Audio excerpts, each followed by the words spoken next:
నమస్కారం. రుద్ర న్యూస్ కు స్వాగతం. మాజీ ప్రధాని భారతరత్న పివి నరసింహారావు 103వ జయంతి సందర్భంగా హుస్నాబాద్ పట్టణంలో అంబేద్కర్ చౌరస్తాలో శుక్రవారం రోజున మంత్రి పొన్నం ప్రభాకర్ కాంగ్రెస్ పార్టీ ముఖ్య నేతలతో కార్యకర్తలతో కలిసి పివి నరసింహారావు చిత్రపటానికి పూలమాలలు వేసి నివాళులర్పించారు.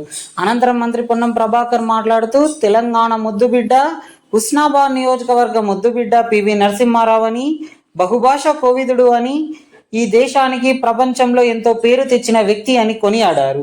వారి జయంతి సందర్భంగా శుభాకాంక్షలు తెలుపుతూ ఇవే ఘన నివాళులని అన్నారు.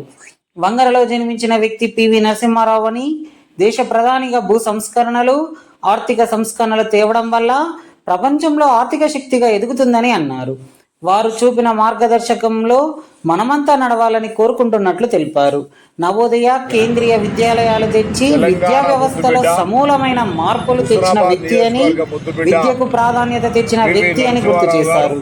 దేశ ప్రధానిగా చేసిన సేవలు గుర్తు చేసుకుంటూ వారికి ఇవే మా ఘన నివాళులని అన్నారు. భారత ప్రధానమంత్రిగా అనేక రకాల సంస్కరణలు తీసుకొచ్చి చిరస్మరణీయంగా ఉన్నటువంటి పివి నరసింహారావు గారికి సందర్భంగా జయంతి జరుపుకుంటా ఉన్నాం. వారి ఘనంగా నివాళులు అర్పిస్తూ వారు చూపెట్టిన మార్గదర్శకత్వంలో మేమందరం నడవాలని, యువత కూడా నడవాలని, ఒక కష్టపడి పనిచేసే మనస్తత్వంతో ఎక్కడో వంగరలో జన్మించిన వ్యక్తి ఢిల్లీకి, దేశానికి రాజై అనేకమైనటువంటి సంస్కరణలు, ఆనాడు భూ సంస్కరణలు కావచ్చు, ల్యాండ్ సంబంధించి, దాని తర్వాత ఆర్థిక సంస్కరణ తీసుకురావడంతో ఈరోజు ప్రపంచంలో భారతదేశం ఆర్థికంగా నిలదొక్కుగలుగుతోంది.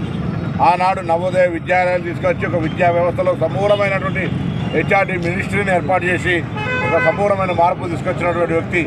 కేంద్రీయ విద్యాలయాలు కావచ్చు, ఇటువంటి విధానాలు తీసుకొచ్చి విద్యా ప్రాధాన్యతను చెప్పినటువంటి వ్యక్తి. అందుకే పివి నరసింహారావు గారిని ఈరోజు యువత, విద్యార్థులందరూ కూడా ఒక స్ఫూర్తిగా తీసుకోవాలి.